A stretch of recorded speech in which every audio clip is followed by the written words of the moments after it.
ನೋಡ್ತೀರಾ mobile mobile ನೋಡ್ತೀರಾ ಶ್ರೀಯಾ ಡಾಕ್ಟರ್ಗೆ ಹೇಳ್ಬೇಕು ಶ್ರೀಯಾ ಇದು ನೋಡ್ಬೇಡ ಶ್ರೀಯಾ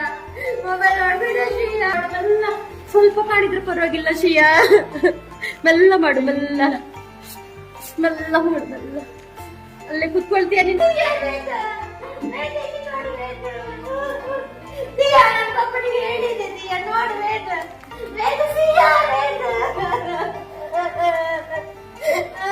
ನೀನ್ ನೋಡ್ತೀಯ ನೋಡ್ ನೀನ್ ಮೊಬೈಲ್ ನೋಡ್ತೀಯಾ ನೀನ್ ನೋಡ್ತೀಯಾ ನೋಡ್ತೀಯಾ